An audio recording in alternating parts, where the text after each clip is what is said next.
C'est un entretien exclusif que nous accorde le général Umaru Sissoko Embalo. C'est le président de la Guinée-Bissau également, président en exercice de la CEDEAO, la Commission des États de l'Afrique de l'Ouest. Nous sommes bien sûr en direct de la Guinée-Bissau. Merci à vous, Monsieur le Président, de nous accueillir chez vous. Merci beaucoup. Alors, Monsieur le Président, dans le cadre de cet entretien, nous allons revenir sur votre mandat à la tête de la CEDEAO en jetant un regard précis sur certains pays, le Mali, la Guinée, le Burkina Faso. On va également faire un point sur l'actualité en février dernier dans votre pays en parlant du dernier coup d'État manqué.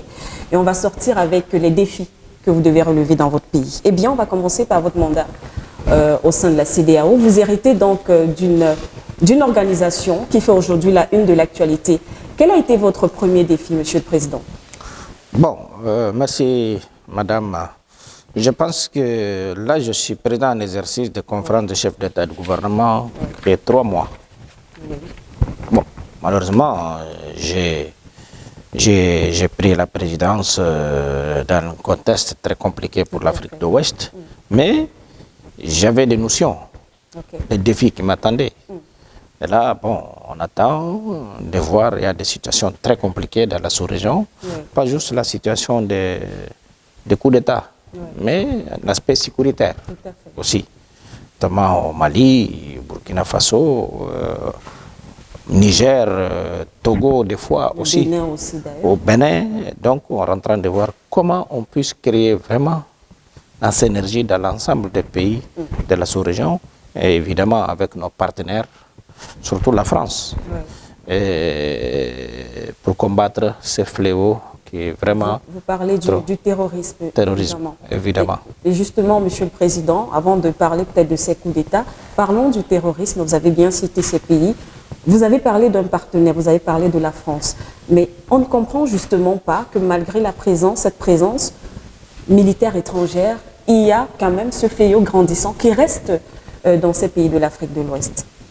Mais tous les OTAN étaient en Afghanistan. Ils n'ont pas pu vaincre les talibans. Ils ont passé là-bas avec tous les moyens, des écoutes, d'armement, les derniers cris d'armement. Ils ont passé combien des années à combattre là-bas. Donc ça, c'est une étape. Donc, nous, on pense que parce que c'est à faire de terrorisme dans ces régions, c'est la situation de la Libye. Avant des frappes de l'OTAN en Libye, on n'avait pas ces situations. Mais malheureusement, nos partenaires, toujours, ils n'écoutent pas les choses qui concernent l'Afrique, des fois. Ils ont parti détruire la Libye et aujourd'hui, tous ces choses, on subit les conséquences. Et nous qui les payons très cher. Mais même l'Europe, parce qu'il y a beaucoup d'attentats. On a vu beaucoup d'attentats en France, en Allemagne et ailleurs. Et pendant que Kadhafi était vivant, on n'avait pas ces situations. Aujourd'hui, on n'est pas là. Malheureusement, on a cette situation. Mais je pense qu'il faut que nous tous, on trouve une stratégie de faire face à cette réalité qu'on a en face de nous. On suppose que la CEDEAO est justement en train de se pencher sur la question. On sait qu'il y a également la question, on relève souvent la question économique, la question des fonds, des moyens pour lutter efficacement. Non, évidemment. Moi, je pense que on peut faire face quand même, parce que on a des pays quand même qui sont très riches dans l'espace CEDEAO. C'est une question de volonté. Ça, c'est une question de volonté. Mais je pense qu'on va arriver à cela.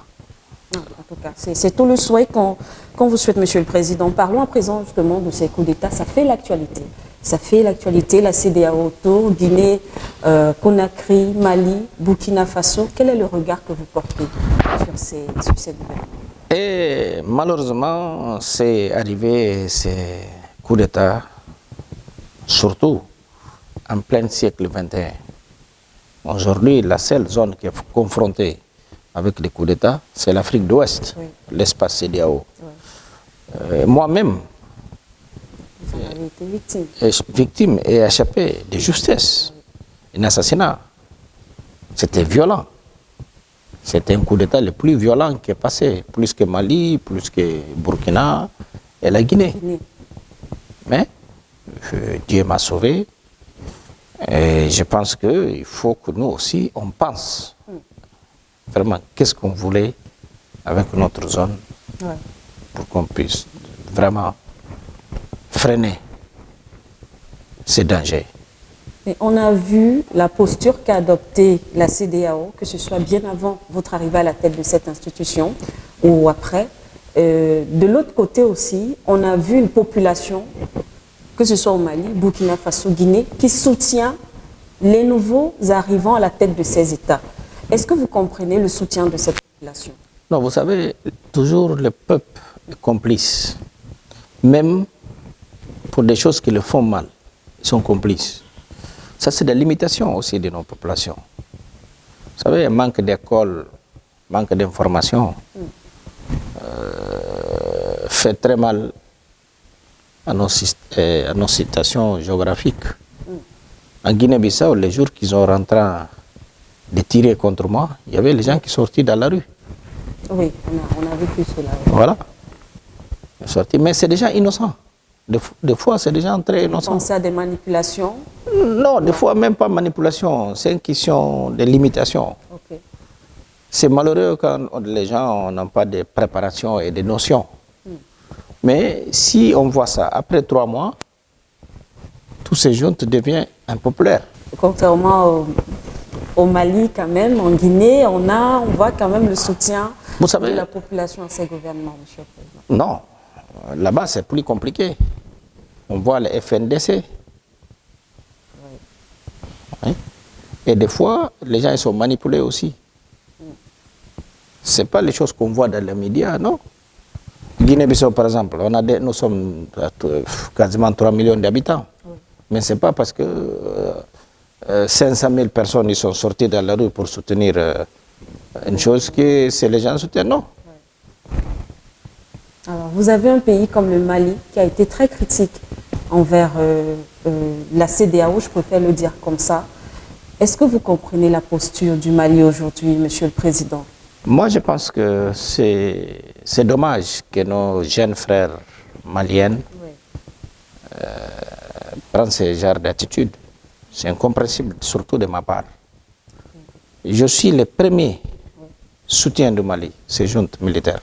On vous a vu justement Mali. Après, vous êtes rendu du côté du Mali. Je suis parti au Mali 2 fois. L'investiture du président Badao. Oui. Et quand ils ont renversé Badao avec Assimi Goïta. Oui. Donc je ne crois pas s'ils ont personne qui les avait soutenus au départ comme moi. Mais qu'est-ce qui se passe aujourd'hui, monsieur le Président? Non, moi je suis... Est-ce que vous avez retiré votre soutien? Vous savez, moi j'ai un lien particulier avec le Mali. Et moi je suis le genre de personne qui estime tout le monde ne peut pas parler à une seule personne. Moi j'aime... Quand je parle avec les Maliens, je parle à mes frères, mes jeunes frères. Okay. Voilà. Et nous sommes en Afrique. Il y a une tradition de respect aux aînés. Moi, je suis dans cette éducation, dans ces lignes. Ouais. En tout cas, on voit quand même les efforts de la CEDEAO à travers ses différentes missions. Tout à fait. On n'a jamais laissé aucun pays, même si nous ne sommes pas d'accord qu'est-ce qui se passe là-bas, CEDEAO. Moi, en tant que président en exercice de la CEDEAO, je ne peux pas abandonner aucun de ces pays membres.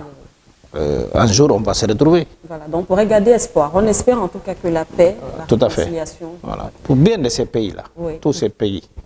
Ouais. D'accord. Avant de sortir de ce point, monsieur le Président, on reste toujours sur le cas de la CEDEAO avec cette plainte, parce que beaucoup d'Africains nous ont posé la question, pourquoi la CEDEAO ne soutient pas la plainte du Mali au sein des Nations Unies contre la France, par exemple, sur cette affaire le Mali qui a accusé la France dans l'affaire de terrorisme et d'insécurité. On s'attendait à ce qu'il y ait un soutien de la communauté africaine, en commençant par la CEDEAO. Moi, je pense que, à mon niveau, j'ai rien. Et je ne sais pas s'il y a une plainte du Mali envers la France aux Nations Unies. Bon, s'ils l'ont fait, peut-être ils ont en droit les choses qu'il arrive, qu'il assiste. Mais moi, je ne sais pas, j'ai rien. On comprend ce que ça veut dire. On comprend très bien ce que ça veut J'ai rien, dire. et puis je pense qu'ils ont, il peut écrire à la présidente de l'autorité de la CEDEAO. Tout à fait. Voilà. Et nous, toujours, on n'a jamais abandonné Mali, ni Guinée-Conakry, ni le Burkina.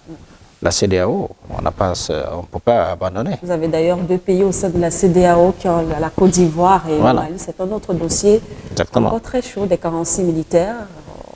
En tout cas, selon les informations que nous avons, les négociations restent en cours.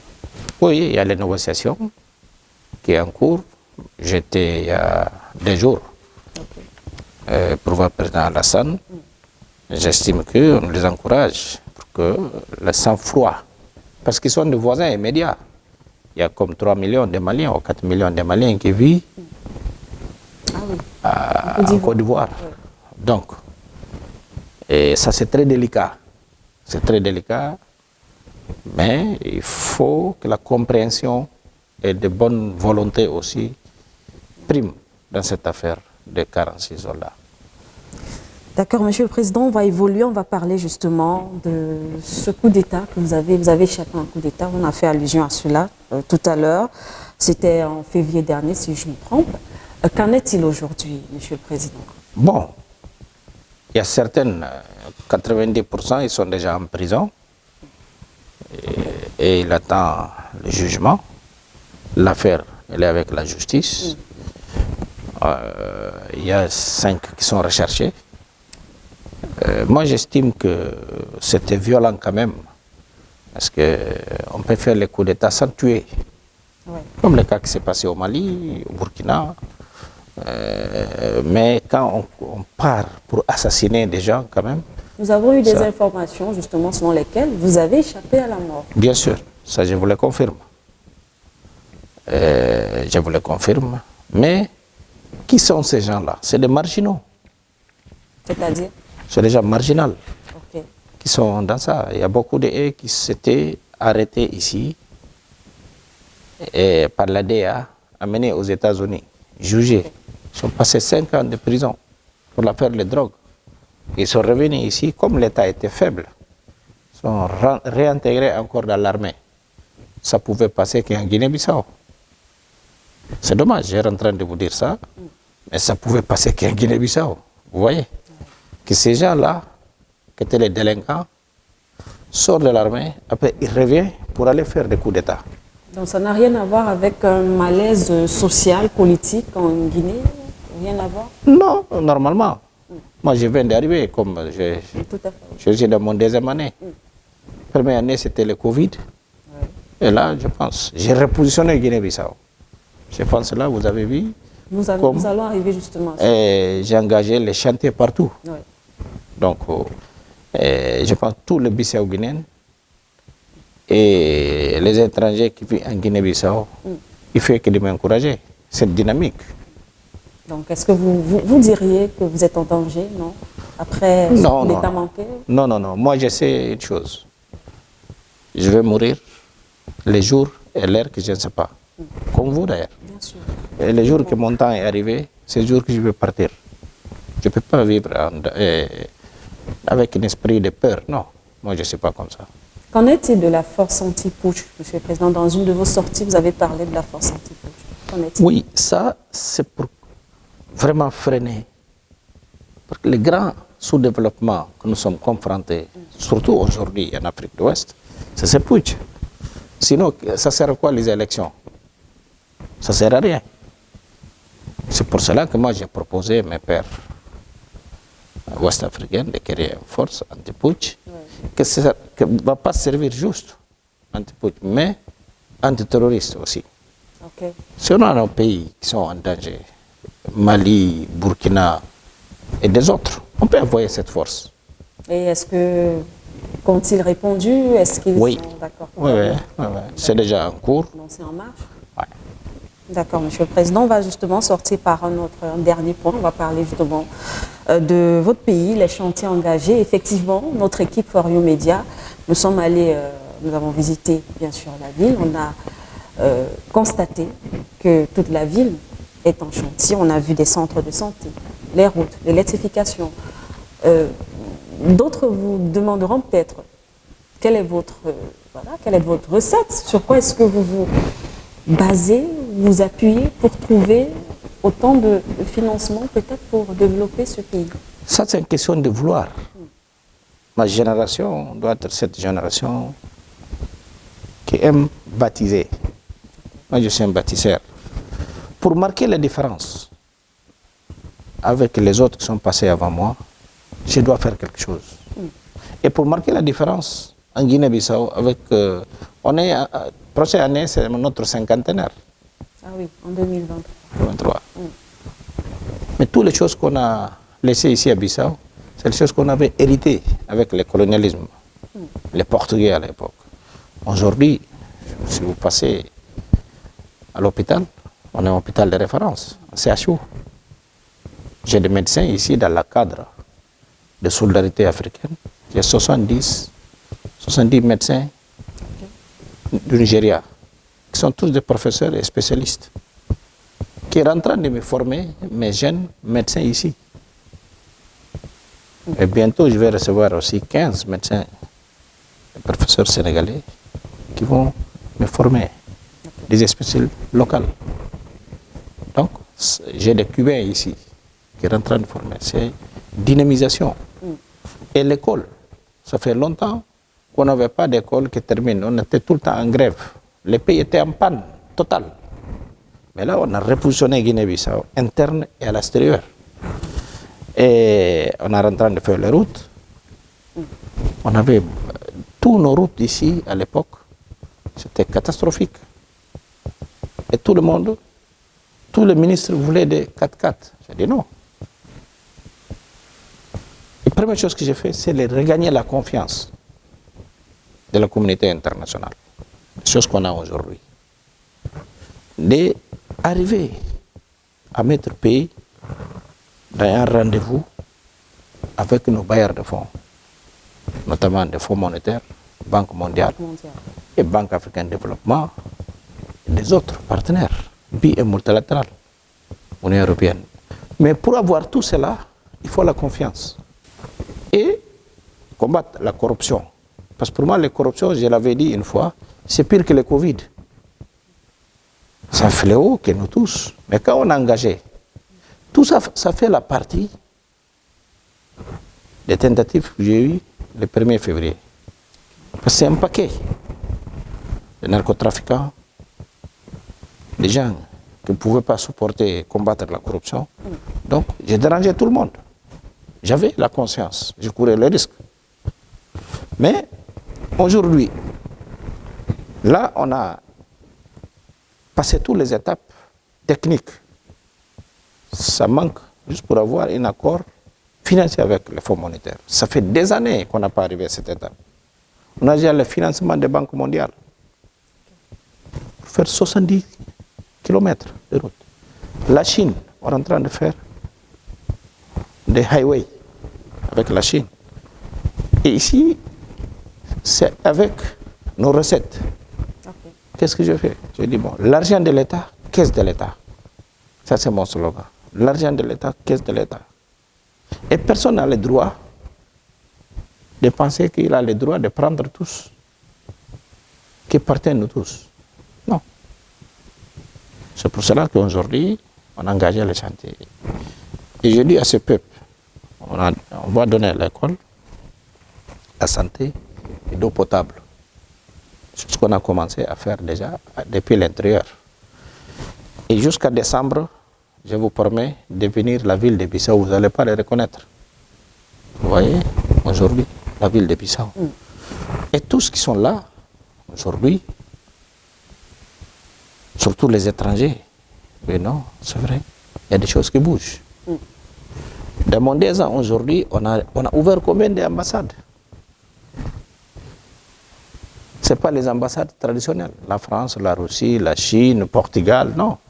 Il y a la Turquie aujourd'hui. On voit que la Guinée-Bissau s'ouvre de plus en plus. Il y a la Turquie aujourd'hui, il y a Venezuela qui est là, il y a l'Algérie qui vient, Maroc. Non? Et là, d'ici jusqu'à décembre 2025, où je vais finir mon premier mandat, j'aurai au minimum 30 ambassades. Ça me démontre l'énergie, la synergie qu'on rentre à donner les pays. Bon, la CEDEAO quand même, c'est une grande organisation. Tout à fait. Pour gérer la CEDEAO, c'est pas gérer une organisation de football, une ligue de football, c'est la CEDEAO quand même. Que mes pairs, mes homologues, Oui. me désignent en tant que les représentants, c'est-à-dire il y a un certain confiance.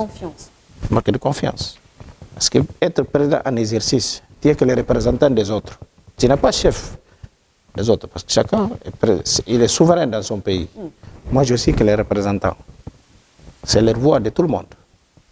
Tout ce que j'ai fait doit être consensuel. Exactement. Je dois appeler tout le monde et de là, de parler au nom de la CEDEAO. Sinon, j'ai l'obligation de parler au nom de la Guinée-Bissau. Exactement.